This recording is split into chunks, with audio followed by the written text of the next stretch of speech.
तया अक्षरं येन तस्मै श्रीगुरवे नमः। नमः ओं विष्णुपादाय कृष्णप्रेष्ठाय भूतले श्रीमते भक्तिवेदांत स्वामिनिति नामिने। नमस्ते सारस्वते देवे गौरवाणी प्रचारिणे निर्विशेष शून्यवादी पाश्चात्य देशतारिणे। हे कृष्ण करुणा सिंधो दीनबंधो जगत्पते गोपेश गोपिका कांता राधा कांता नमोस्तुते। तप्त कांचन गौरांगी राधे वृंदावनेश्वरी वृषभानुसुते देवी प्रणमामि हरिप्रिये। वाञ्छाकल्पतरुभ्यश्च कृपा सिन्धुभ्यैव च पतितानां पावनेभ्यो वैष्णवेभ्यो नमो नमः। जय श्री कृष्ण चैतन्य प्रभु नित्यानंद श्री अद्वैत गदाधर श्रीवासादि गौर भक्त वृंदा। हरे कृष्णा कृष्ण कृष्ण हरे हरे, हरे राम राम राम हरे हरे। हरे कृष्णा। एक बार फिर से आप सभी भक्तों का स्वागत आज के इस भगवद गीता कार्यक्रम में। आज हम श्रीमद् भगवद गीता के तीसरे अध्याय कर्मयोग से श्लोक संख्या 19 और 20 समझने का प्रयास कर रहे हैं। कृपया करके आप अपनी अपनी भगवद गीता में श्लोक संख्या 19 खोलिए और साथ ही साथ अपनी नोटबुक, अपना वीडियो, ये सब भी ओपन करके रखिए, खोल के रखिए। एक बार जोर से उच्चारण करेंगे, हरे कृष्णा।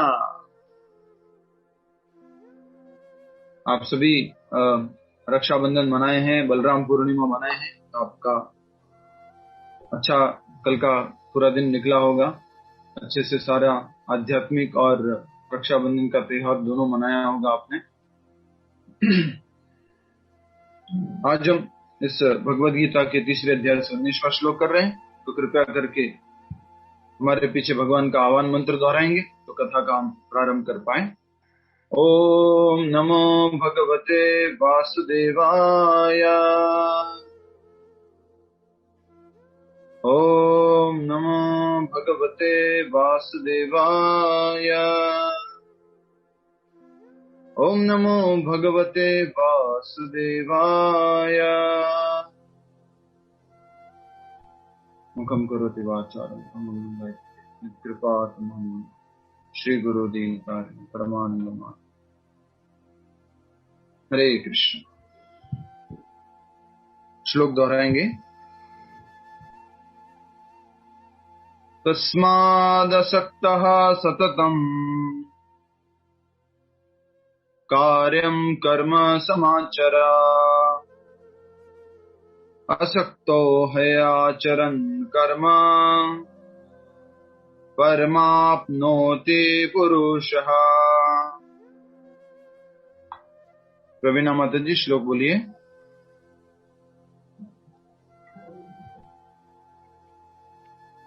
तस्मादस भक्तः सततं कार्य कर्म समाचर असक्तोक हयाचार कर्म परमाप्नोति पुरुषः। यस, धन्यवाद माता जी। हरे कृष्णा। हरे कृष्णा हरे कृष्णा। बहुत अच्छा आपने उच्चारण किया। आशा करता हूं मेरी आवाज आप सब तक सही सही आ रही है। ठीक है।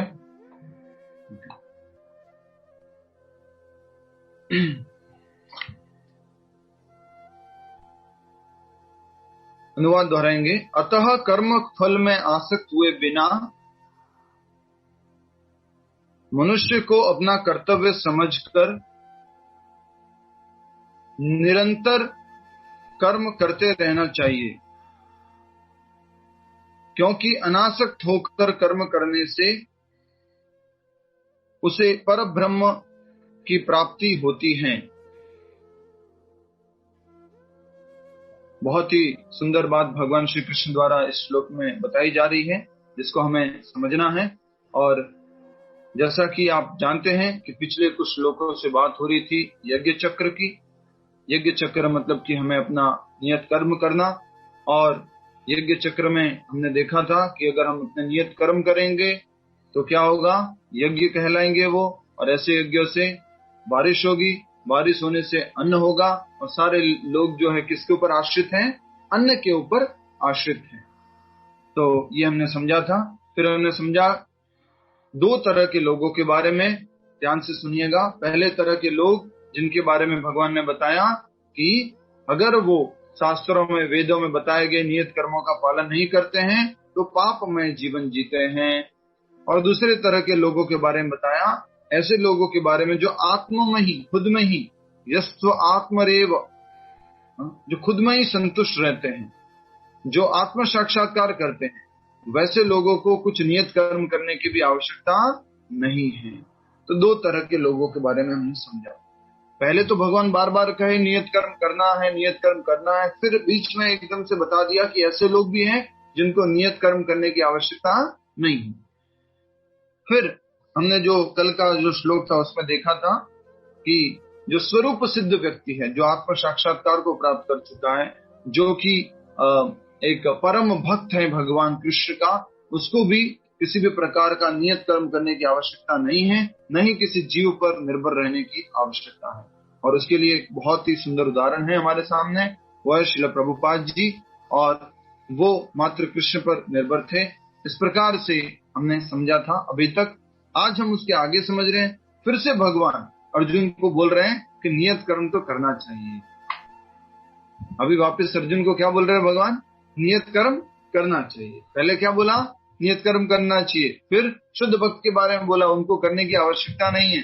फिर अभी किसके लिए कह रहे हैं, अर्जुन के लिए बोल रहे हैं कि अर्जुन नियत कर्म तो करना चाहिए। अब देखिए वो क्या कहना चाह रहे भगवान, अतः कर्म फल से आसक्त हुए बिना, कर्म फल से आसक्त नहीं होना, ये हमने कहा समझा था, दूसरे अध्याय के 47वें श्लोक में, कर्मण्येवाधिकारस्ते मा फलेषु कदाचन मा कर्म फल हेतुर्भुर् मा ते संगोस्त्व कर्मणि। कर्म फल से आसक्त नहीं होना, जो हमारे कर्म का फल होता है, जो भी कार्य करते हैं उसका जो फल होता है, उसे आसक्त नहीं होना है। तो पहला तो बोला भगवान ने, कर्म फल से आसक्त हुए बिना मनुष्य को अपना कर्तव्य समझकर निरंतर कर्म करते रहना चाहिए। अपना कर्तव्य समझकर, एज ए ड्यूटी। ये नहीं सोचना है कि मुझे क्या मिलेगा इससे, मेरे को कुछ फायदा है कि नहीं फायदा है। कर्तव्य समझकर व्यक्ति को अपना नियत कर्म करना चाहिए। दूसरी बात बहुत अच्छी बताई है, वो बता रहे हैं ऐसा कर्म करने का फायदा क्या होता है, बेनिफिट क्या है। तो बेनिफिट बताया जा रहा है, क्योंकि अनासक्त हो कर्म करने से उसे पर ब्रह्म की प्राप्ति होती है। अनासक्त होने से क्या मतलब है, फल से आसक्त नहीं होना। अनासक्त होने का मतलब समझ लीजिएगा, फल से आसक्त नहीं है। तो उसके फल से आसक्त हुए बिना अगर कर्म करेंगे तो क्या प्राप्त होगा, भगवान की प्राप्ति हो सकती है।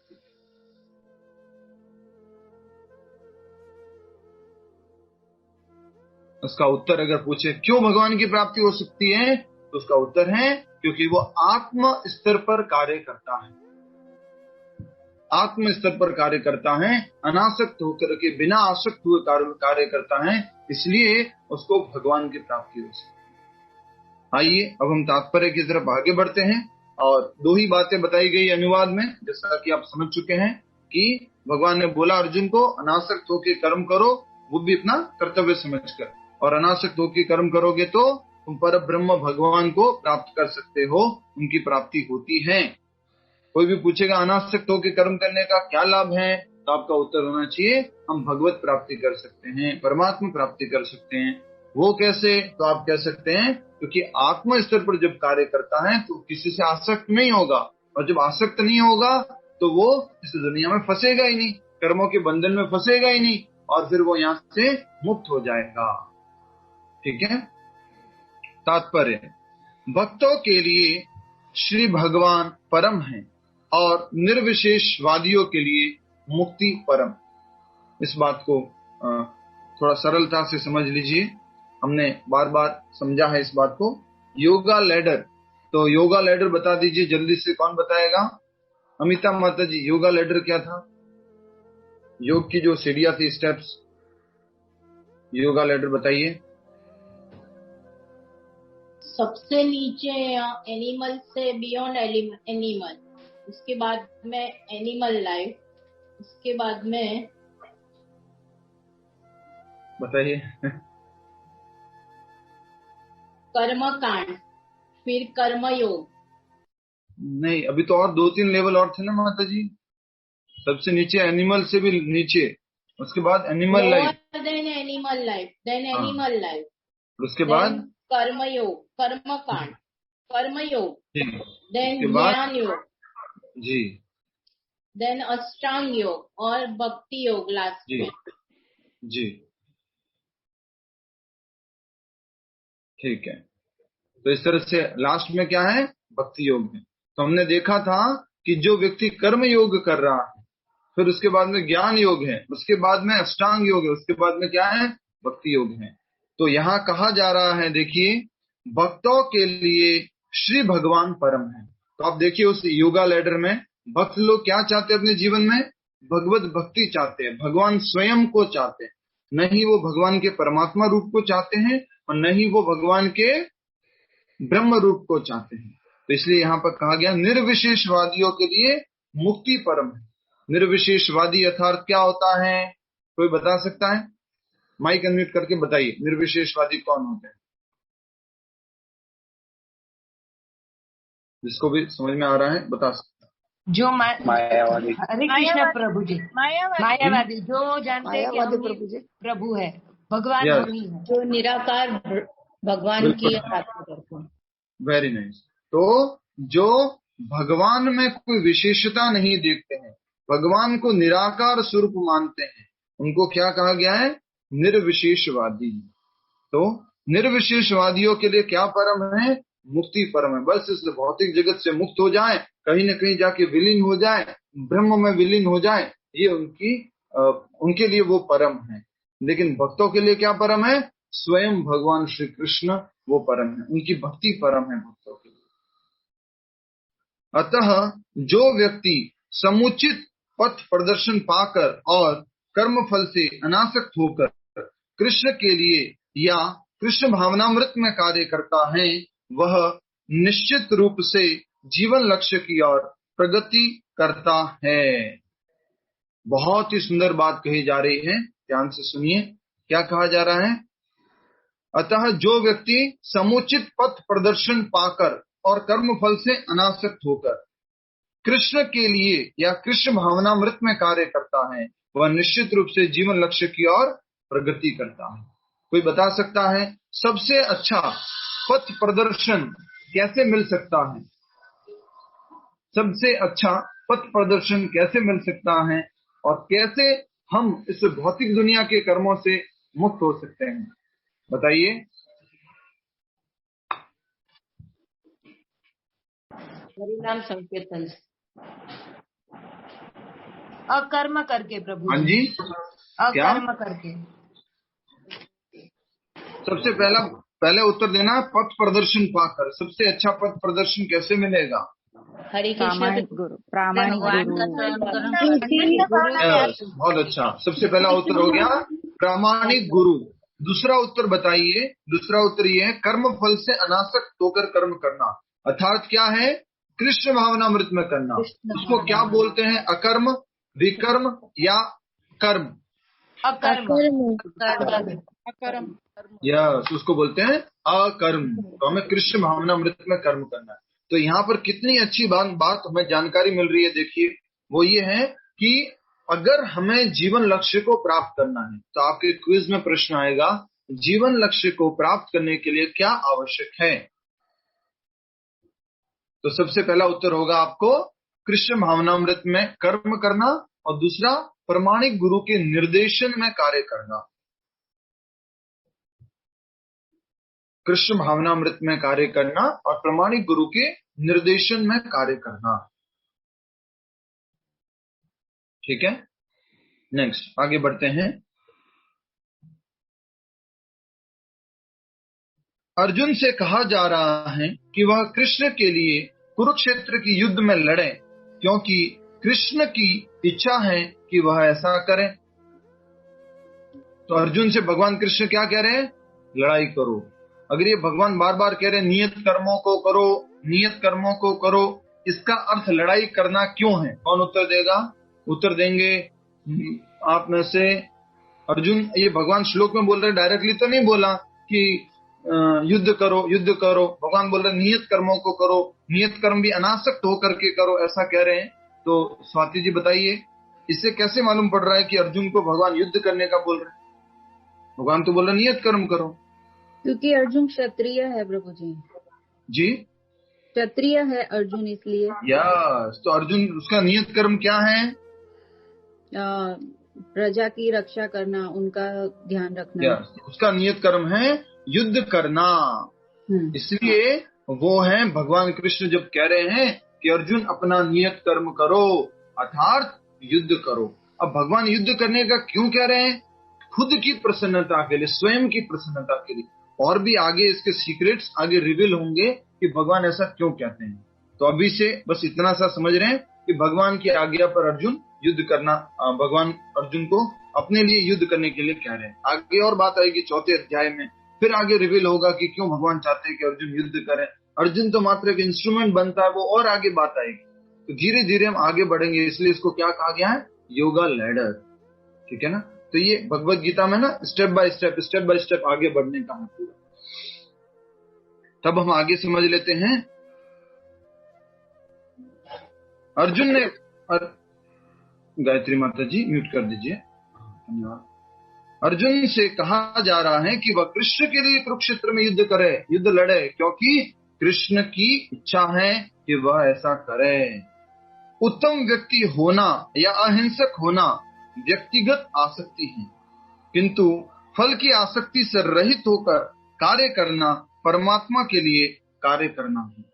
अब यहाँ पे थोड़ा सा समझने की आवश्यकता है। थोड़ा सा आपको कंफ्यूजन भी हो सकता है, थोड़ा सा आप समझने में गलती कर सकते हैं, तो उसको समझ लीजिए। उत्तम व्यक्ति या अहिंसक होना, कई बार लोग बोलते हैं ना, मैं तो बड़ा आदमी बनना चाहता हूँ, सबके लिए अच्छा रहना चाहता हूँ। कई बार हमारे में से कुछ ऐसे लोग होते हैं, इवन किसी को सच्चाई भी नहीं बताते। किस कारण से? बोले हमेशा मैं सबकी नजरों में क्या रहना चाहता हूँ? अच्छा रहना चाहता हूँ। किसी की कोई शिकायत भी नहीं करना चाहता, किसी के बारे में कुछ नहीं कहना चाहता, कुछ भी नहीं, ऑलवेज गुड। ये कैसा व्यक्ति है? अगर हाउस कीपिंग से पूछो तो बोले अच्छे व्यक्ति है, अगर कार ड्राइवर से पूछो बहुत अच्छे व्यक्ति, बिल्कुल डांटते नहीं है कुछ भी ऐसा। और इस प्रकार घर में किसी से पूछो बोले बहुत अच्छे इंसान है। तो एक व्यक्ति हमेशा गुड बने रहना चाहता है। तो कहा जा रहा है उत्तम व्यक्ति होना या अहिंसक होना व्यक्तिगत आसक्ति है। ये क्या है? एक तरह की पर्सनल आसक्ति है। कौन सी? व्यक्तिगत आसक्ति। मैं हमेशा अच्छे बने रहना चाहता हूं। प्रभु जी एक बार लेक्चर में बता रहे थे, to be always good is not a good principle. To be always good is not a good principle. हमेशा आप हर किसी की दृष्टि में हमेशा सही नहीं रह सकते हैं।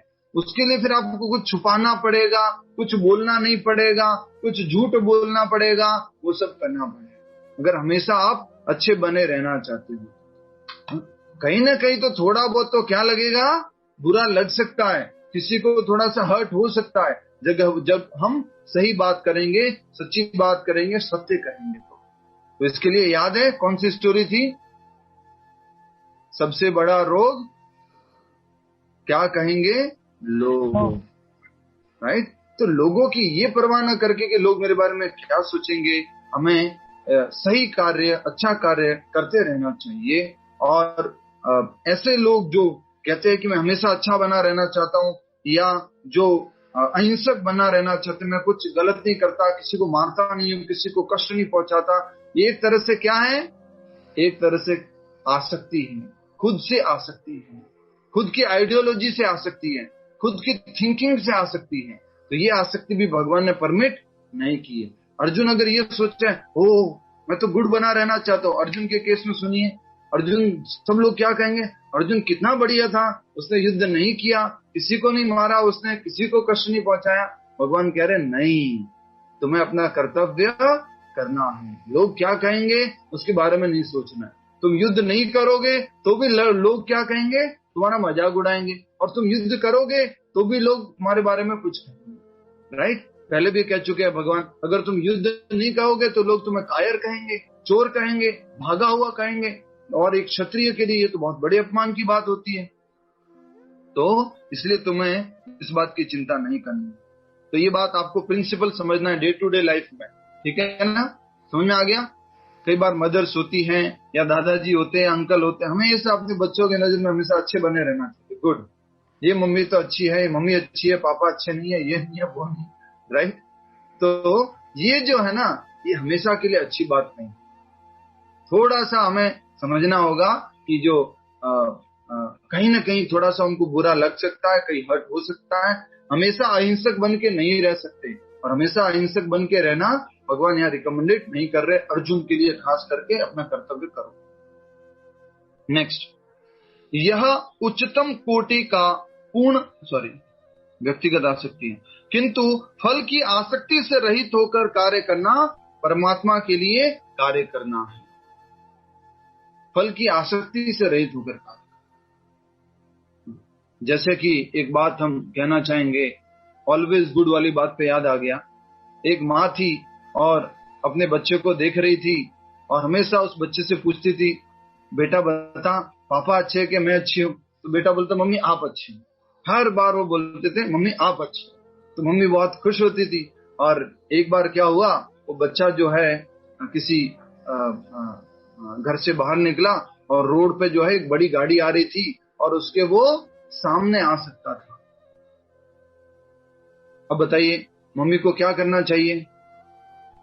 तो वहां पे देखा है, उस माँ ने देखा कि रोड पे गाड़ी आ रही है सामने, और वो वहां पर उस बच्चे को लेने के लिए भागी, और भाग करके क्या किया उसने, उसको दूर कर दिया उससे, और करने के बाद एक जोर से चांटा लगाया। किसमें चांटा लगाया? प्रेम पूर्वक चांटा लगाया। ये नहीं सोच के कि तुमने क्या किया, तुम ऐसे क्या कर रहे थे। अब वो मदर चाहती always be good, do good, ये वाली बात होती, तो वो उसका प्रेम बाहर नहीं आ पाता। वो रो रही थी जब चांटा लगा रही थी, उसको जोर से कुछ डांटा था उसको, मेरे से अलग हो जाता, मेरे से दूर हो जाता, तो ऐसे क्यों चला गया, राइट। तो इसलिए समझने की आवश्यकता है। तो किंतु फल की आसक्ति से रहित होकर कार्य करना सबसे उत्तम है, और परमात्मा के लिए कार्य करना ये सबसे उत्तम है। फल से आसक्त नहीं होना है, कर्म फल से।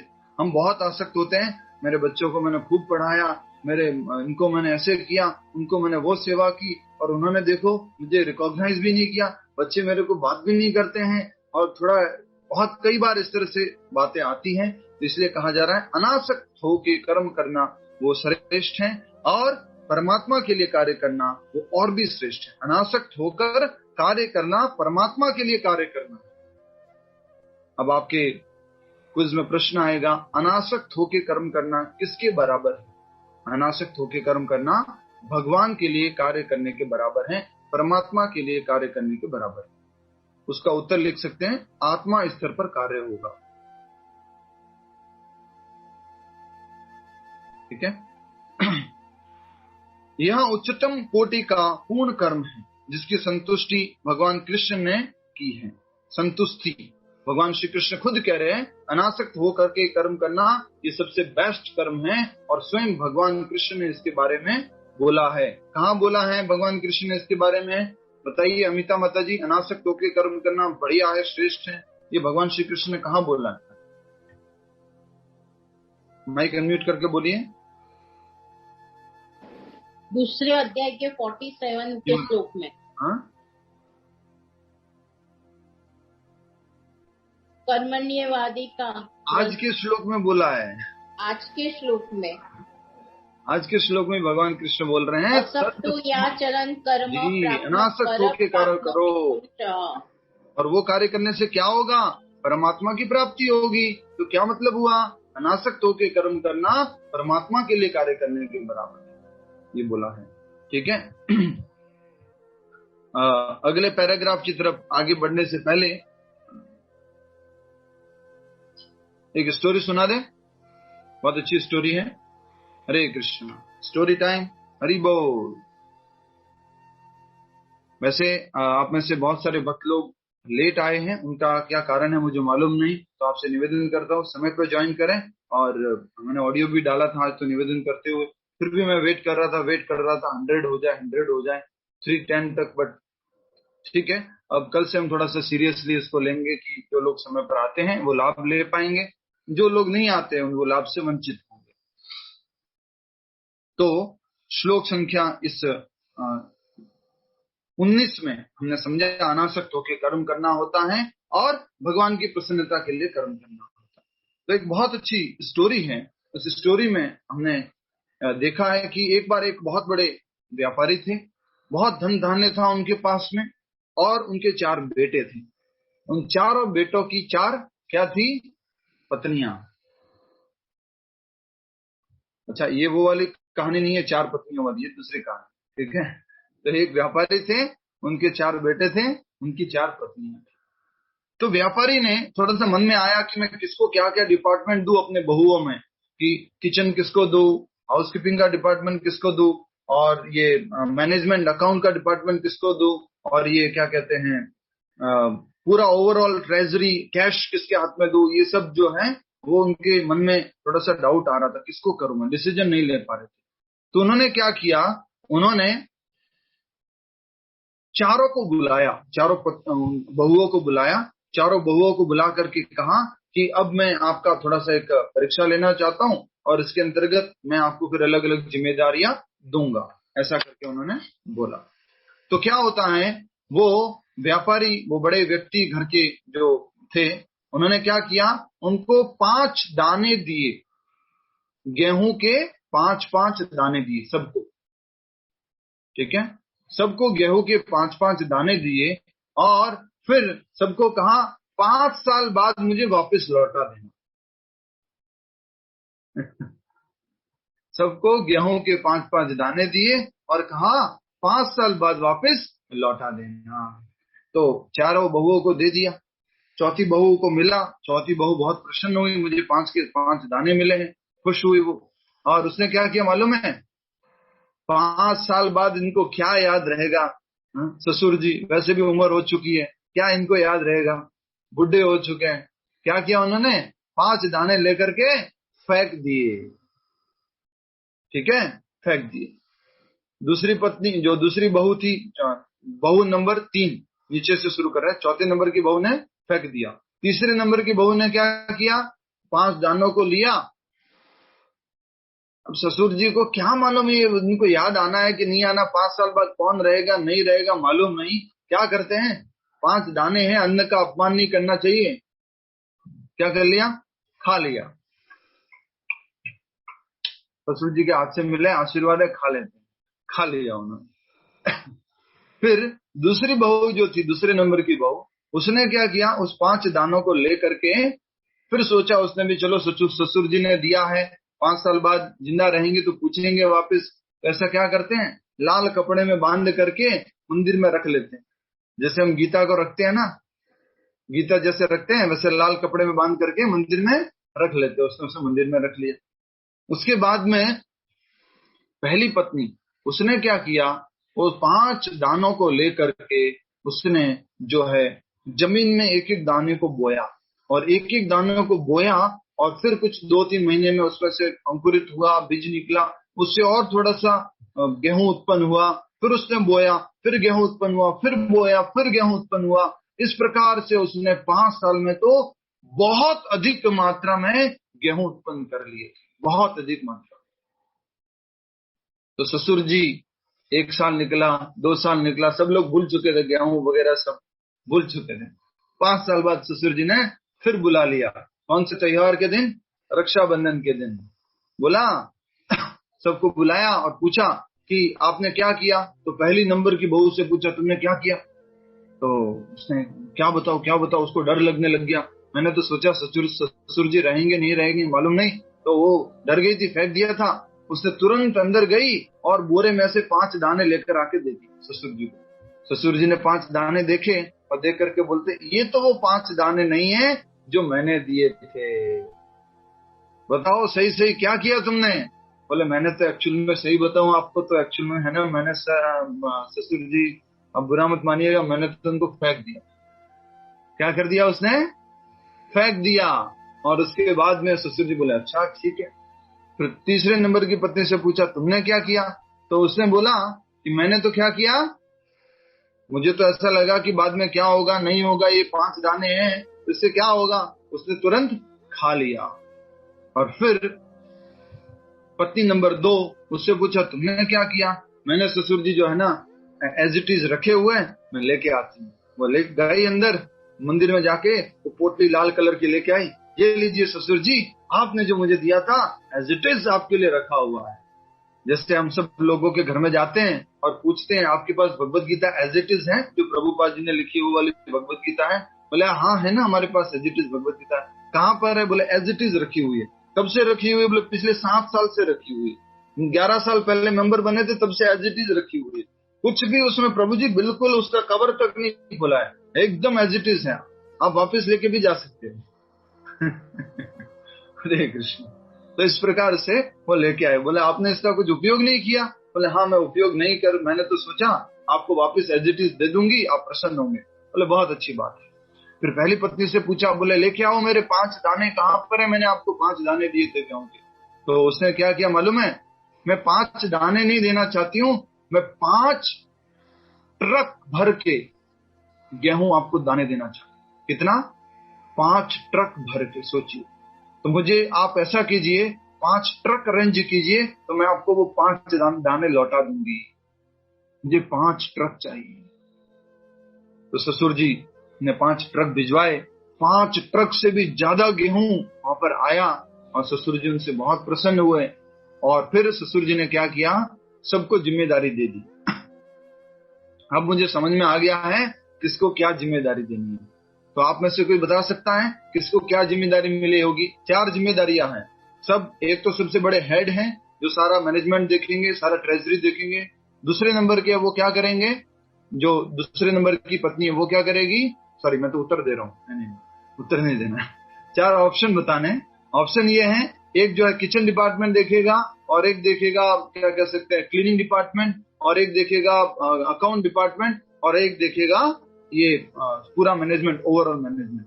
तो कौन बताएगा? सबसे पहले बताइए वंदना खांडेकर माता जी, कौन सी पत्नी को क्या डिपार्टमेंट दिया होगा?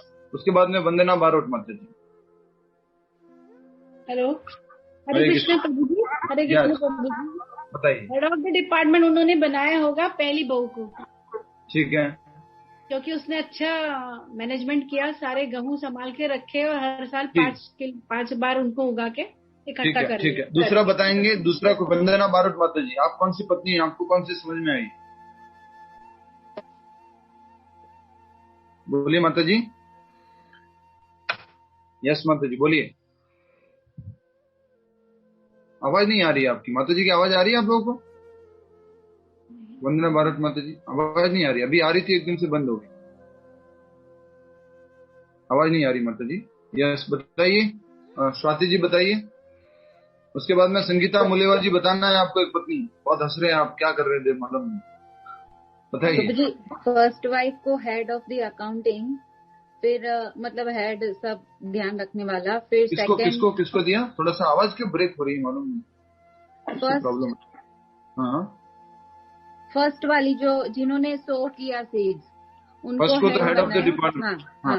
फिर जो जिन्होंने संभाल के रखा था उनको अकाउंटिंग दिया। Hello, some problem. ओके ठीक है। दूसरी बात एक बता दीजिए, कोई भी एक। तो मैं चौथी वाली बताती हूँ, वो क्लीनिंग। चौथी वाली को क्या किया? क्लीनिंग का दिया होगा उनको। चौथी वाली को क्लीनिंग का काम दिया, ठीक है। ठीक है। तीसरी वाली को क्या दिया, कौन बताएगा? हरे कृष्णा। तीसरी वाली को बताइए। शकुंतला माता जी बताइए। शकुंतला माता जी बताइए तीसरी वाली को क्या? तीसरी वाली को शकुंतला माता जी आप किचन का। हरे कृष्णा प्रभु जी। हरे कृष्णा। किचन का काम दिया तीसरी वाली को। ऐसा कहते हैं जो खाने में एक्सपर्ट होता है वो बनाने में भी एक्सपर्ट होता है। जिसको खाना बहुत टेस्टी स्वादु ये सब लगता है वो बना भी सकता है, तो उसको वो वाला डिपार्टमेंट देते हैं। और उसके बाद में दूसरी पत्नी को कौन सा डिपार्टमेंट दिया होगा ये बता दीजिए बस। कौन बताएगा? नैना पटेल माता जी बोलिए। कृष्ण प्रभु जी। हाँ, कौन सा दिया? Cleaning department. क्लीनिंग? यस, क्योंकि उसने फेंक दिया क्लीनिंग था। तो हो गया ना माता जी, चौथी वाली को दिया है ना। अकाउंट दिया, अकाउंट, क्योंकि उसको जितना दिया उसको संभाल के रखा, तो उसको अकाउंट डिपार्टमेंट दिया। तो इस प्रकार से चारों पत्नियों को उन्होंने, चारों बहुओं को उन्होंने ये सारे कार्य दे दिए। आपकी जानकारी के लिए भगवान श्री कृष्ण ने हमें बहुत सारे एसेट्स दिए, बहुत सारी चीजें दी है, बहुत सारी कह रहा हूं मैं, बट जस्ट काउंट करने के लिए, समझने के लिए 4-5 चीजों को, 5 चीजों को समझ सकते हैं, क्योंकि 5 दाने दिए थे तो 5 चीजों को समझ सकते हैं। सबसे पहला ये शरीर दिया है और मन दिया है, माइंड एंड बॉडी, सबसे पहला। दूसरा है मन और शरीर हो गया। दूसरा हो गया भगवान ने हमें दिया है इंटरनल एंड एक्सटर्नल टैलेंट्स, आंतरिक और बाह्य विशेषताएं जो भगवान ने हमें दी है, दूसरे नंबर पर।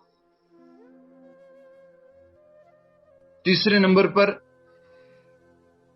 हमें भगवान ने इंडिविजुअली जो भी हमें शक्ति दी है, सुंदरता दी है, क्या कह सकते हैं, बात करने की शक्ति दी है, ये जो है तीसरे नंबर पर। चौथे पर है ड्यूटीज, कर्तव्य, और 5वें नंबर पर है वो है सबसे इंपॉर्टेंट, मोस्ट इंपॉर्टेंट, वो है स्पिरिचुअल रिसोर्सेस, आध्यात्मिक वस्तुएं। ये भगवान ने हमें दिया है। बहुत सारी चीजें दी है, ये समराइज करके छोटे से रूप में हमने एक लिखा है। बट अगर हम वो चौथी पत्नी के बराबर है तो हम क्या करेंगे? इन सबको क्या करेंगे? फेंक देंगे। अब आप जज कर लीजिए कि भगवान ने हम सबको ये सब कुछ दिया है, हम कौन सी पत्नी के बराबर है। ठीक है, पहली चौथी पत्नी ने क्या किया? तुरंत वो गेहूं के 5 दाने दिए थे, उनको क्या कर दिया था? फेंक दिया था। और तो जो एक तरह के तमोगुणी लोग होते हैं, भगवान के द्वारा उनको इतना सब कुछ दिया जाता है, वो उनको क्या कर देते हैं? वेस्ट कर देते हैं, दुरुपयोग कर देते हैं, उसको फेंक देते हैं। और इसके बाद में जो तीसरे नंबर की पत्नी, उसने क्या किया था? उसको खा लिया। तो इसका अर्थ क्या है? भगवान सबको बहुत कुछ एबिलिटी देता है, स्ट्रेंथ देता है, ये सारी पांचों की पांचों चीजें देता है, लेकिन वो लोग क्या करते हैं? बस अपने लिए उपयोग करके बस जितना उसका काम है उतना कर देते हैं, उसके बाद में उसको छोड़ देते हैं। तुरंत खा लिया था ना उसने। उसी प्रकार से रजोगुणी लोग जो होते हैं वो अपने लिए उसका उपयोग कर लेते हैं। ये दूसरे नंबर पे हो गए रजोगुणी प्रवृत्ति के लोग, जो अपने लिए वस्तुओं का उपयोग कर लेते हैं। बस जो भी भगवान ने दिया है अपने लिए उसको उपयोग कर लिया, भगवान को अर्पण नहीं किया, कुछ रिकॉग्नाइज नहीं किया, कुछ धन्यवाद नहीं किया। ये दूसरे नंबर के। और ये तीसरे नंबर के थे। दूसरे नंबर के जो लोग हो गए, उसने क्या किया था? प्रिजर्व करके रखा। तो ये सतोगुणी लोग होते हैं, उनको जो दिया जाता है उनका वो वैल्यू करते हैं, उनको वो क्या कहते हैं, संभाल कर रखते हैं, उनका सही उपयोग करते हैं और दूसरों को भी मदद करते हैं। ये हो गए सत्वगुण वाले लोग, जो कि दूसरे नंबर पर। और सबसे इंपॉर्टेंट है वो है पहले नंबर के लोग। और ये पहले नंबर के लोग क्या करते हैं? जो भी उनको दिया जाता है उनको वापस भगवान को अर्पण करते हैं। जितनी क्वालिटीज दी गई थी उनको भी वो मल्टीप्लाई करके भगवान को अर्पण करते हैं। भगवान ने क्या दिया उनको? बहुत सारी क्वालिटीज दी। उन्होंने भगवान को क्या दिया? मल्टीप्लाई करके दिया। शीला प्रभुपाद जी, भगवान ने उनको कितने रुपए देके भेजा था? 40 रुपए देके भेजा। 40 रुपए उनके पास थे और उन्होंने भगवान को कितना अर्पण किया? मात्र 11 साल में 108 मंदिर अर्पण किए भगवान को, 10,000 समर्पित भक्त अर्पण किए भगवान को। ये होता है भक्त जो कि शुद्ध सत्व में रहता है। तो सबसे पहला तमोगुण वाला, दूसरा रजोगुण वाला, और तीसरा सतोगुण वाला, और चौथा शुद्ध सत्वगुण वाला। जिस प्रकार से पहली पत्नी को 5 दाने दिए थे और उसने उसका क्या कर दिया, 5 ट्रक बना करके वापस ससुर जी को अर्पण कर दिया, उनको दे दिया। उसी प्रकार से जो भक्त होता है वो भगवान को जितना भगवान देते हैं उसमें भी कई गुना क्वालिटीज जो है, स्ट्रेंथ जो है, वो भगवान को अर्पण करता है। ये भक्त का गुण होता है। और ये सब कैसे हो पाता है, उसका जो प्रिंसिपल है वो इस श्लोक में बताया, अनासक्त होकर के कर्म करने से ये होगा। ठीक है, लास्ट पैराग्राफ पढ़ लेते हैं इसका, फिर आगे 20वां श्लोक कर लेंगे। आशा करता हूं आपको ये स्टोरी समझ में आई। यस और नो? हरे कृष्णा, यस और नो ऐसे होता है। ठीक। नियत यज्ञ जैसे वैदिक अनुष्ठान उन पाप कर्मों की शुद्धि के लिए किए जाते हैं जो इंद्रिय तृप्ति के उद्देश्य से किए गए हो। अलग अलग वैदिक अनुष्ठान जो हम यज्ञ आदि करते हैं, जो तर्पण आदि करते हैं, जो दान आदि करते हैं, व्यक्ति सोचता है कि मैं अपने पापों से मुक्त हो जाऊंगा, इसके लिए किए जाते हैं। किंतु कृष्ण भावनामृत में जो कर्म किया जाता है वह अच्छे तथा बुरे कर्म के फलों से परे हैं। कृष्ण भावनामृत में जो कर्म किया जाता है वह अच्छे तथा बुरे कर्मों से परे हैं। कृष्ण भावनामृत में जो कर्म किया जाता है वह अच्छे तथा बुरे कर्म के फलों से परे हैं। कृष्णा कॉन्शियसनेस में जो कर्म करेंगे, जल्दी से इस लाइन का उत्तर दीजिए। अमिता माता जी, काहे फोन पे लग गए आप, इतना इंपॉर्टेंट है, बताइए। उत्तर दीजिए संगीता मुलेवा जी। प्रश्न ये है, कृष्ण भावनामृत में व्यक्ति में फल के प्रति कर्म किया जाता है, अच्छे तथा बुरे कर्म फलों से परे हैं, कैसे? हरे कृष्ण प्रभु जी। यस प्रभु जी, नहीं पता। अरे बहुत सरल है, सबको आता है ये तो। प्रेरणा सिंगल जी फल की बोलिए। इच्छा नहीं करनी चाहिए। प्रेरणा सिंगल जी बोलिए। हरे कृष्णा प्रभु जी। हाँ, जो कृष्ण भावनामृत व्यक्ति होता है वह तो ना पुण्य कर्म करता है ना पाप कर्म करता है, वह शुद्ध कृष्ण जी की भक्ति करता है। बहुत अच्छा। तो कृष्ण भावनामृत में जो व्यक्ति होता है वो क्या करता है? अकर्म करता है। कर्म करेगा तो पुण्य मिलेगा ना, पाप करेगा तो अभिकर्म करेगा तो पाप मिलेगा। वो तो क्या कर रहा है? कृष्ण भावनामृत में कार्य कर रहा है। इसलिए वह अच्छे तथा बुरे कर्म के फलों से परे हैं। कृष्ण भावना भावित व्यक्ति में फल के प्रति लेश मात्र आसक्ति नहीं रहती। फल के प्रति बिल्कुल भी आसक्त नहीं होता है। वह तो केवल कृष्ण के लिए कार्य करता है। वह समस्त प्रकार के कर्मों में रत रहकर भी पूर्णतया अनासक्त रहता है। मुझे क्या मिलेगा, मुझे कुछ सुनाई नहीं दे रहा है, क्या हुआ? सुनाई नहीं दे रहा है? आवाज आ रही है अभी? यस प्रभु जी। सबको आ रही है? ओके, ठीक है। आ रही है प्रभु जी। म्यूट रखिए। हाँ ठीक है। तो कहा जा रहा है, कृष्ण भावना व्यक्ति फल के प्रति लेश मात्र आसक्ति नहीं रहती। वह तो केवल कृष्ण के लिए कार्य करता है। उसको फल के प्रति आसक्ति नहीं रहेगी। उसको खुद को क्या मिलेगा, खुद के जीवन में कुछ शारीरिक सुख सुविधा बढ़ेगी या नहीं बढ़ेगी, वो इन सब के बारे में नहीं सोचता है। उनके प्रति वो आसक्त रह के कार्य नहीं करता है। वह समस्त प्रकार के कर्मों में रत रहकर भी पूर्णतया अनासक्त रहता है। जल्दी से बताइए, समस्त प्रकार के कर्मों में रहकर भी अनासक्त रहता है, इसको समझाइए, ये क्या बात है? कौन समझाएगा? प्रभु जी मैं बोलूं? बोलिए। हरे कृष्ण प्रभु जी। प्रभु जी यानी हम गृहस्थ में रह के भी पूरी कृष्ण भक्ति कर सकते हैं। तो पूछा जा रहा है कि कृष्ण भावनामृत में जो व्यक्ति होता है वो समस्त प्रकार के कर्मों में रत रहकर भी अनासक्त रहता है पूर्णतया। कौन बताएगा? मुझे बोलो मैं। से अनासक्त नहीं, उसके फल, क्योंकि उसके सभी कार्य कृष्ण भगवान से जुड़े हुए होते हैं, इसलिए। प्रभु जी, जैसे जनक जी ने गृहस्थ में रह के सारा काम किया, उसी तरह के प्रभु जी। जनकपुरी वाले माता जी है इसलिए ऐसे बोल रहे हैं आप। जनक जी का उदाहरण दे रहे हैं। आगे आ रहा है उत्तर, आगे आ रहा है वो। बहुत अच्छा, ठीक। तो इसको इस तरह से कहेंगे, सब कुछ जो है, फल जो है अपने कर्मों का, वो किसको अर्पण करते हैं? भगवान को अर्पण करते हैं।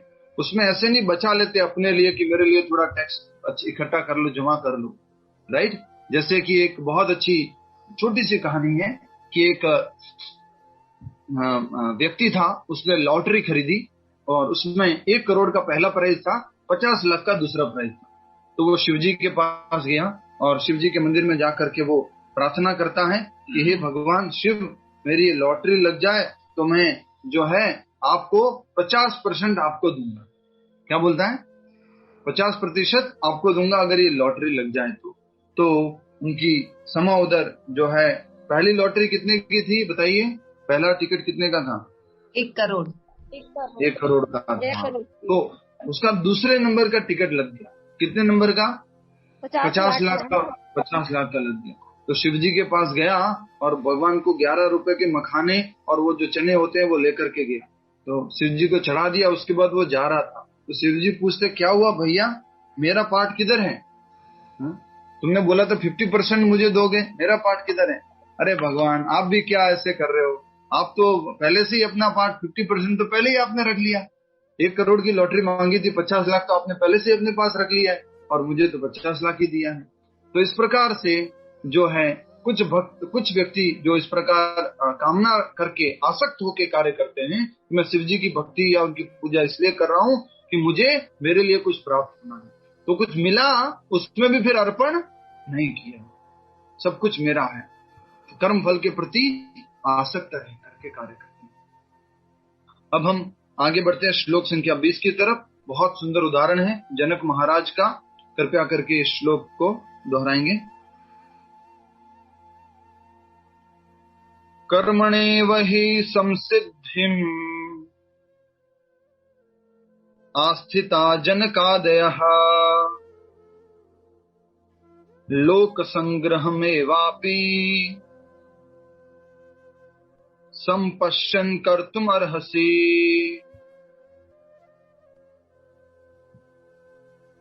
आप में से कोई श्लोक पढ़िए। जनक महाराज का श्लोक पढ़ेंगे। जनकपुरी से मंजू मुरारका माता जी, आप पढ़िए। क्या बात है, हरि बोल। हरि बोल, हरि बोल प्रभु। जय श्री कृष्ण प्रभु जी। कर्मणि महि संसिद्धि मास्थिता जनक अदय लोक संग्रह मेवापि संपन्न कर्तुमर्हसि। बहुत अच्छा, हरे कृष्ण, धन्यवाद। अनुवाद दोहराएंगे। जनक जैसे राजाओं ने केवल नियत कर्मों को करने से ही सिद्धि प्राप्त की, अतः सामान्य जनों को शिक्षित करने की दृष्टि से तुम्हें कर्म करना चाहिए। भगवान श्री कृष्ण क्या कह रहे हैं? जनक महाराज का, जनक जैसे राजा का उदाहरण दे रहे, राजा जनक का। और जल्दी से बताइए वंदना खांडेकर माता जी, जनक महाराज कौन है? कौन थे जनक महाराज?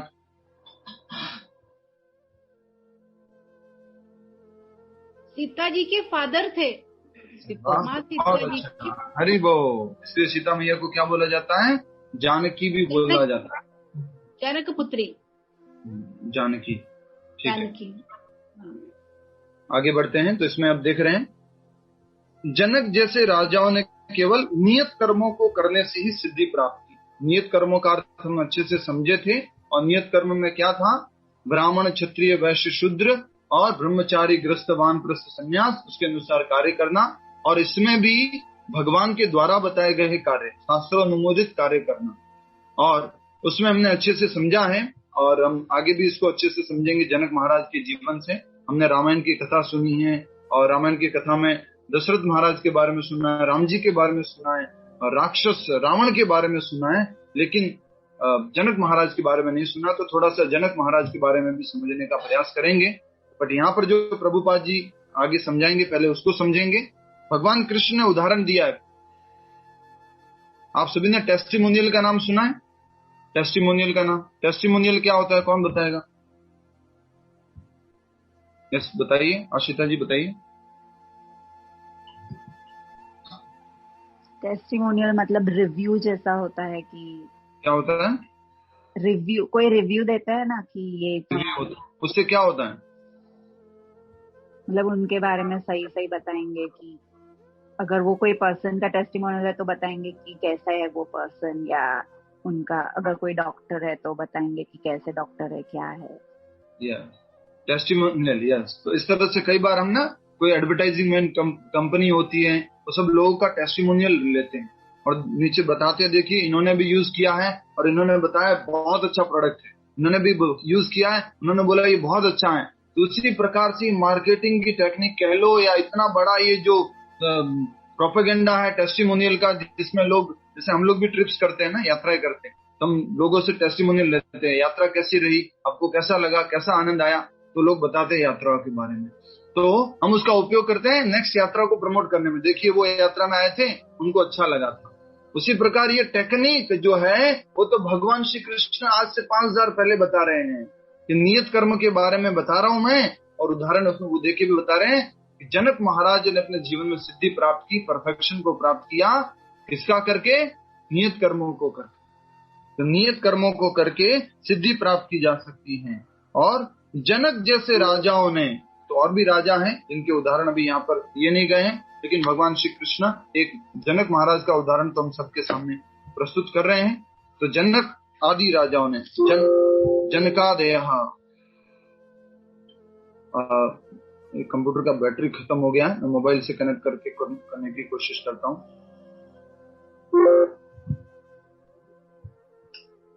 ओ Krishna, sorry.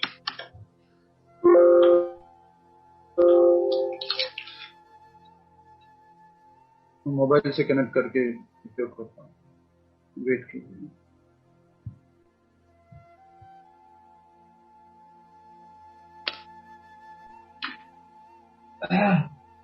Recording in progress.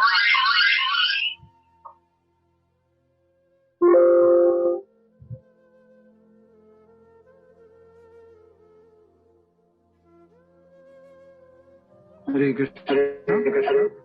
तो यहाँ जनक जैसे महाराज का उदाहरण देके बताया गया है कि जो नियत कर्म करके जीवन में सिद्धि को प्राप्त किए, और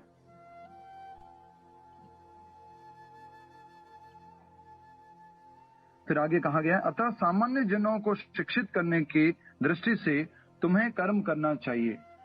सामान्य लोगों को समझाने के लिए, उनको उदाहरण प्रस्तुत करने के लिए उनके सामने तुम्हें अपने कर्मों को, नियत कर्मों को करना चाहिए। ऐसा करके भगवान श्री कृष्ण किसको कह रहे हैं? अर्जुन को कह रहे हैं। तुम्हें कर्म से भागना नहीं है, कर्म से विमुख नहीं होना है, तुम्हें अपना कर्म करना है, क्षत्रिय धर्म निभाना है। और सारे लोगों को, जितने भी तुम्हारे को आइडल मानते हैं, तुम्हारे को श्रेष्ठ मानते हैं, तुम्हारे को सर्वश्रेष्ठ धनुर्धर मानते हैं, तुम्हारे को अच्छा क्षत्रिय मानते हैं, उनके सामने तुम्हें उदाहरण प्रस्तुत करना होगा, अपना नियत कर्म करके, अपना कर्तव्य करके। तात्पर्य पढ़ेंगे सभी लोग एक साथ।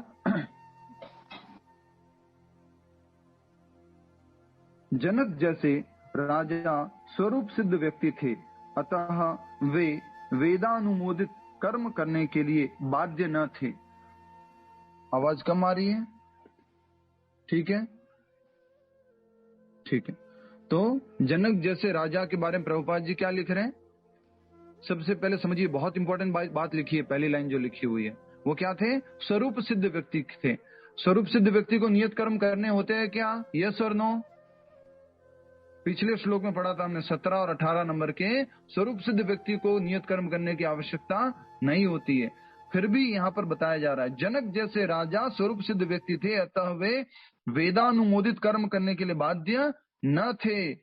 तो भी वे लोग सामान्य जनों के समक्ष आदर्श प्रस्तुत करने के उद्देश्य से सारे नियत कर्म करते रहे, सारे नियत कर्मों का पालन किया।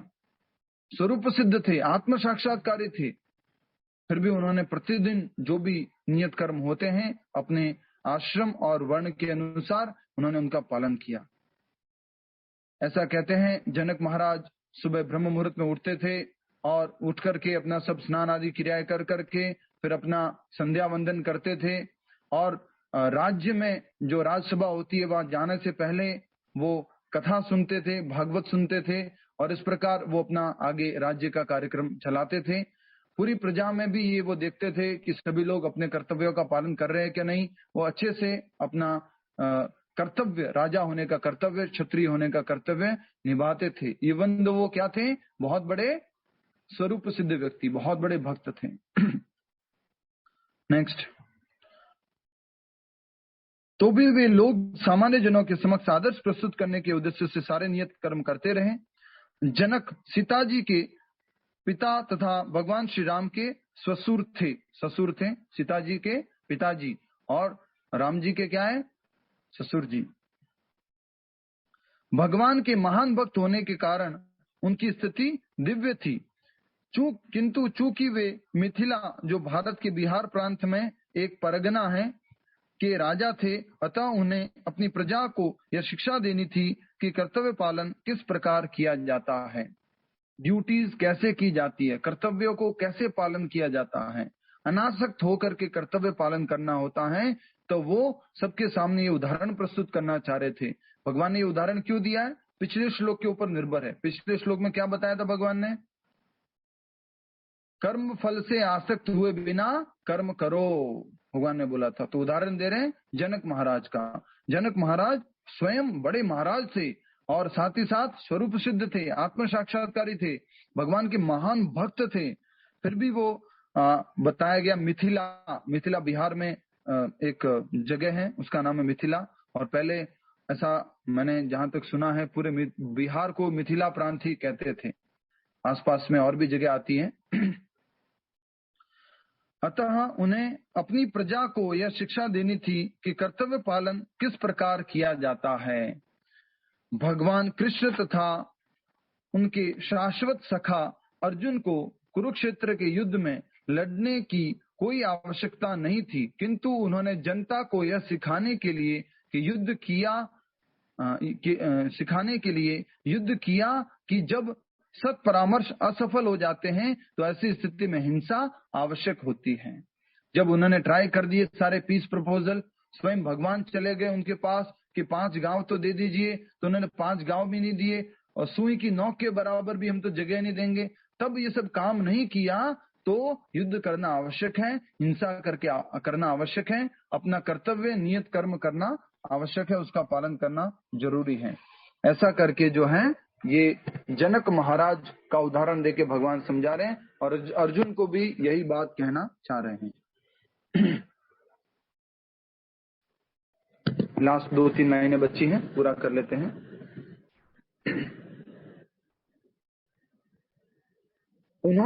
किंतु उन्होंने जनता को सिखाने के लिए युद्ध किया कि जब सत्परामर्श असफल हो जाते हैं तो ऐसी स्थिति में हिंसा आवश्यक होती है।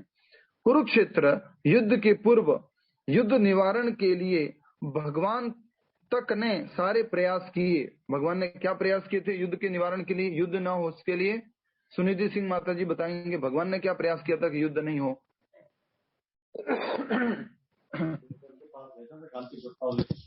बताइए। हरे कृष्ण प्रभु जी। हाँ जी।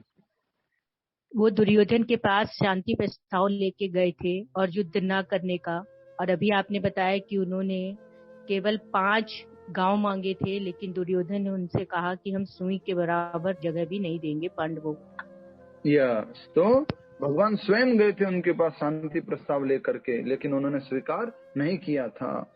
तो भगवान यहाँ बताना चाह रहे हैं कि कुरुक्षेत्र के युद्ध के पूर्व, युद्ध होने से पूर्व, अभी युद्ध हो चुका है क्या? युद्ध शुरू हो गया अभी जो हम गीता पढ़ रहे हैं, तो अभी युद्ध शुरू हो चुका है? नैना पटेल माता जी, युद्ध खत्म हो चुका है? नहीं शुरू हुआ है प्रभु जी, शुरू नहीं हुआ है। तो शुरू होने से पहले, इससे भी पूर्व क्या हुआ था? भगवान स्वयं शांति प्रस्ताव लेके गए थे, और कहा जा रहा है युद्ध निवारण के लिए भगवान तक ने सारे प्रयास किए, किंतु दूसरा पक्ष लड़ने पर तुला था। अतः ऐसे सद्धर्म के लिए युद्ध करना आवश्यक था, धर्म के लिए युद्ध करना आवश्यक था। यद्यपि कृष्ण भावना भावित व्यक्ति को संसार में कोई रुचि नहीं हो सकती, तो भी वह जनता को यह सिखाने के लिए कि किस तरह रहना और कार्य करना चाहिए, कर्म करता रहता है। और इसके लिए आगे स्वयं भगवान भी बोलेंगे, मैं भी कर्म करता हूं। सामान्य लोगों को उदाहरण देने के लिए शुद्ध भक्त जो होते हैं, प्रामाणिक व्यक्ति जो होते हैं, प्रामाणिक गुरु जो होते हैं, जो स्वरूप सिद्ध होते हैं, आत्म साक्षात्कारी पुरुष होते हैं, वो सबके सामने उदाहरण प्रस्तुत करने के लिए, सबको सिखाने के लिए वो अपने कार्य करते रहते हैं, कर्म करते रहते हैं, नियत कर्मों का भी वो पालन करते रहते हैं। कृष्ण भावनामृत में अनुभवी व्यक्ति इस तरह कार्य करते हैं कि अन्य लोग उनका अनुसरण कर सकें, और इसकी व्याख्या अगले श्लोक में की गई है। तो समझ में आ गया, इस पूरे के पूरे श्लोक में जनक महाराज का उदाहरण देके बताया गया है कि जनक महाराज इवन दो वो बहुत बड़े महान भक्त थे, शुद्ध भक्त थे भगवान के, फिर भी उन्होंने अपने नियत कर्मों का पालन किया। राजा होते हुए भी उन्होंने अपने कर्तव्यों को किया और जीवन में सिद्धि को प्राप्त किया। वैसे तो वो ऑलरेडी सिद्ध थे, लेकिन लोगों के सामने उदाहरण प्रस्तुत करने के लिए एक लीडर का एक कर्तव्य है। जैसे एक घर में एक लीडर होता है, घर का नेता कौन होता है? घर के दादा हैं या पिता हैं या माँ हैं या कोई भी है, वो एक अलग अलग तरह से अपने आप में लीडर है। ये सब जो पोजीशंस होती है, माता पिता पति पत्नी, ये सब एक प्रकार से लीडरशिप की पोजीशन में है। तो सबको अपना कर्तव्य निभाना होता है, और नियत कर्म करते हुए भी हम भक्ति कर सकते हैं, अपने जीवन के कार्य को करते हुए भी हम भक्ति कर सकते हैं। तो जनक महाराज का उदाहरण दे करके अर्जुन को भगवान ये कहना चाह रहे हैं कि हे देखो अर्जुन, जनक महाराज ने भी, क्योंकि राजा थे, अर्जुन को किसका उदाहरण देंगे भगवान? अर्जुन को तो अर्जुन के लेवल के व्यक्ति का उदाहरण देंगे। तो अर्जुन के लेवल के व्यक्ति कौन? राजा जनक महाराज। तो जनक महाराज का उन्होंने उदाहरण दिया कि देखो राजा जनक ने भी नियत कर्म करके सिद्धि प्राप्त की थी, उन्होंने भी अपने सारे कर्तव्यों को पालन किया था। तो हे अर्जुन, तुम्हें भी अपने नियत कर्म का पालन करना चाहिए। और अर्जुन के लिए नियत कर्म क्या था? युद्ध करना। ठीक है, तो ये हमने समझा। इस प्रकार से भगवान कृष्ण ने आज जो बात बताई है, निष्काम भाव से कर्म करना चाहिए, अनासक्त होकर के काम करना चाहिए। और उसके लिए उदाहरण भी दिया गया है जनक महाराज का, और उसका मेन रीजन है जनक महाराज का उदाहरण देने का कि लोगों के सामने उदाहरण प्रस्तुत करने के लिए उनको अपना कर्तव्य करना होता है। ठीक है, हरे कृष्ण। वो तो वैसे तो खुद में तो आत्म साक्षात्कारी है, शुद्ध है, लेकिन लोगों के सामने उदाहरण प्रस्तुत करने के लिए ऐसा करते हैं। अभी हम सब मिलकर के सामूहिक रूप से अपना नाम जप कर लेते हैं भगवान का। हरे कृष्ण महामंत्र। हरे कृष्णा। प्रैक्टिकल पॉइंट आज की कथा से बोलिए, माइक अनम्यूट करके बोलिए, एक एक करके बोलते जाइए। प्रभु जी, मैं अनासक्त होके काम करना चाहिए, कर्म करना है। बहुत अच्छा। नेक्स्ट, स्वरूप सिद्ध व्यक्ति होकर रहना चाहिए, क्योंकि उसे नियत कर्म नहीं करने पड़ते। कौन बता रहे हैं? स्वरूप सिद्ध व्यक्ति होकर के कर्म करने चाहिए। कौन कह रहे हैं? जनक की तरह स्वरूप सिद्ध व्यक्ति होना चाहिए। स्वरूप सिद्ध व्यक्ति कैसे होते हैं? उनको नियत कर्म करने की जरूरत नहीं है, क्योंकि वो ऑलरेडी। तो स्वरूप सिद्ध व्यक्ति कैसे बनते हैं? कृष्ण भक्ति में रहकर सारे। तो इस तरह से कहेंगे आपके प्रैक्टिकल पॉइंट को, स्वरूप सिद्ध व्यक्ति बनने का प्रयास करना चाहिए, स्वरूप सिद्ध बनने का प्रयास करना चाहिए। और इवन दो स्वरूप सिद्ध बन जाते हैं, जैसे जनक महाराज का उदाहरण दिया है, हमें लोगों के सामने उदाहरण प्रस्तुत करने के लिए कर्म करना होता है। नेक्स्ट, हरे कृष्ण। धर्म में रह के प्रभु जी अनासक्त होके प्रभु की सेवा करनी चाहिए। अनासक्त होके भगवान की सेवा करनी चाहिए। बहुत अच्छा। नेक्स्ट, हरे कृष्णा प्रभु जी, हमें भगवान के द्वारा जो दिया गया है उसको संभाल के रखना चाहिए, और हो सके तो बढ़ाना भी चाहिए। क्या बात है, बहुत अच्छा। हरि बोल। भगवान ने जो हमें दिया है उसको हमें संभाल कर रखना चाहिए, नहीं तो बढ़ा करके भगवान को अर्पण करना चाहिए। अब बढ़ा करके अपने लिए लोग बढ़ा तो रहे हैं, धन संपत्ति बढ़ा रहे हैं, लेकिन उससे अपने लिए उपयोग कर रहे हैं, अपने इंद्रिय भोग में लगा रहे हैं। तो बढ़ा करके भगवान की सेवा में लगाना, ये सबसे इम्पोर्टेंट। बढ़ा तो रहे, बहुत सारे लोग मेहनत कर रहे हैं, जितना धन मिला था उससे कई ज्यादा बढ़ा रहे हैं उसको, और उसको भगवान की सेवा में लगाना है। नेक्स्ट बताइए, बहुत अच्छा प्रैक्टिकल पॉइंट है। हरे कृष्णा प्रभु जी। हमेशा अहिंसक नहीं बनना चाहिए, मतलब अच्छे बने रहने का ड्रामा नहीं करना चाहिए। अभी कुछ इस तरह से कर्तव्य पालन करने के लिए कुछ हिंसा करनी पड़े, कुछ बुरा बनना पड़े, तो सो कॉल्ड एक पहनावा पहनने की जरूरत नहीं है। I am the good person, वो पहनावा पहनने की जरूरत नहीं है। कई बार स्ट्रॉन्ग वर्ड्स बोलने पड़े, कभी कुछ बोलना पड़े तो बोल सकते हैं। हरे कृष्णा प्रभु जी। हमें प्रामाणिक गुरु के निर्देशानुसार कृष्ण भावना रत में रह के हर कर्म करने चाहिए। बहुत सुंदर, बहुत सुंदर। तो हमें हर एक कार्य को कृष्ण भावना मृत में रह करके प्रामाणिक गुरु के पथ प्रदर्शन में उन्होंने जैसा बताया है वैसा हमें कार्य करना चाहिए। नेक्स्ट और कोई? हरे कृष्णा। जीवन लक्ष्य को प्राप्त करने के लिए प्रामाणिक गुरु के निर्देशन में काम करना चाहिए। जी बता दिया, अभी भी बताया है। और ठीक है। और कोई प्रैक्टिकल पॉइंट? हरे कृष्णा प्रभु जी। हरे कृष्णा। कोई प्रैक्टिकल पॉइंट है? हमें फल की कामना करे बिना फल काम करना चाहिए। बहुत सुंदर। फल की इच्छा बिना हमें कर्म करना चाहिए। हरे कृष्णा प्रभु जी। हरे कृष्णा। कृष्ण भावना अमृत में कर्म किया जाता है, वो अच्छे या बुरे कर्मों से परे है, इसलिए हमें कृष्ण भावना अमृत में ही कर्म करना चाहिए। यस, अगर हम पाप और पुण्य के बंधन से मुक्त होना चाहते हैं तो हमें कृष्ण भावना अमृत में ही कर्म करना चाहिए। हरे कृष्ण। और कोई? हरे कृष्णा प्रभु जी। हरे कृष्णा। बोलिए। हमें भगवान के दिए हुए एसेट्स को भगवान की ही भक्ति में सबसे ज्यादा मतलब पूर्णतः उधर ही उपयोग करना चाहिए, बाकी भौतिक कार्यों से बचना चाहिए उसमें उपयोग करने से। यस, बहुत अच्छा। भगवान के द्वारा दिए गए सारे भी जो भी हैं हमारे पास क्वालिटीज है, एबिलिटीज हैं, सब भगवान की सेवा में उपयोग करनी चाहिए। और कोई प्रैक्टिकल पॉइंट रह गया हो तो? हरे कृष्णा। हमें पहली पत्नी की तरह जितना मिलता है उससे ज्यादा करके भगवान को देना चाहिए सामने। यस, तो भगवान ने जितना हमें दिया है उससे कई गुना ज्यादा हमें भगवान को अर्पण करना चाहिए। और हम करते क्या है? कई गुना तो क्या परसेंटेज में भी काउंट करते हैं, राइट? खुद भोग तो रहते हैं, खुद भोगते रहते हैं। मंदिर गए, देखते हैं पॉकेट में 500 का नोट भी है, 100 का नोट भी है, 50 का नोट भी है, 10 रुपए का नोट भी है। भगवान को कौन सा अर्पण करें? 10 रुपए ठीक है भगवान के लिए।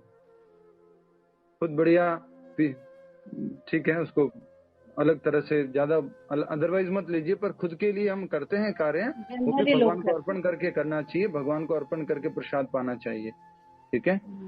हरे कृष्ण। एक मैं बोलती हूँ, कर्म फल से आसक्त हुए बिना हमें कार्य करना चाहिए। जी माता जी, 3 बार हो गया ये प्रैक्टिकल पॉइंट। अच्छा, निष्काम भाव से कार्य करना चाहिए जैसे राजा जनक ने किया था। जी, जिस प्रकार से राजा जनक ने, बताइए। हाँ, बहुत अच्छा। प्रभु जी, हमें कृष्णा भावना अमृत में कार्य करना चाहिए और हमें प्रामाणिक गुरु बनाने चाहिए, ये हमारा जीवन लक्ष्य होना चाहिए। बहुत अच्छा। हरे कृष्ण। 2 बार हो चुका है। नेक्स्ट। हरे कृष्णा प्रभु जी। हरे कृष्णा। प्रभु जी, मैं दूसरों की निगाह में हमेशा अच्छा बना रहा हूँ, ये व्यक्तिगत आसक्ति है और ये हमेशा के लिए अच्छी बात नहीं है।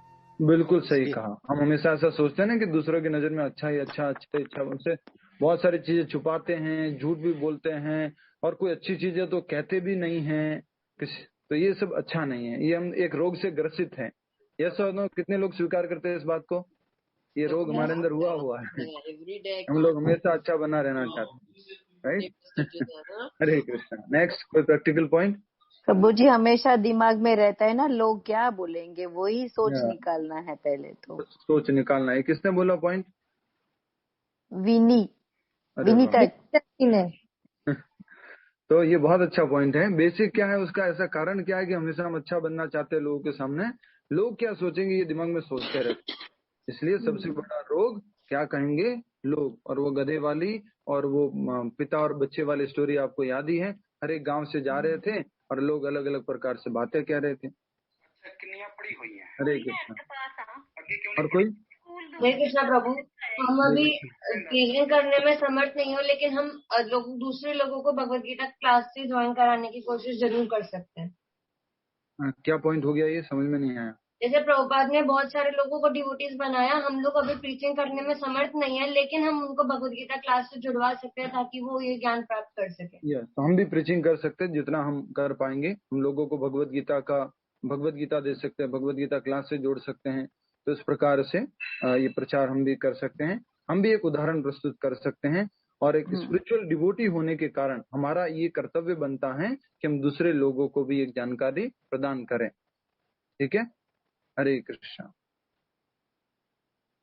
और कोई प्रैक्टिकल पॉइंट है? नहीं तो हम प्रश्न उत्तर की तरफ आगे बढ़ते हैं। ठीक है, प्रश्न उत्तर प्रश्न पूछ सकते हैं। कृष्ण प्रभु जी, मेरा एक प्रश्न है।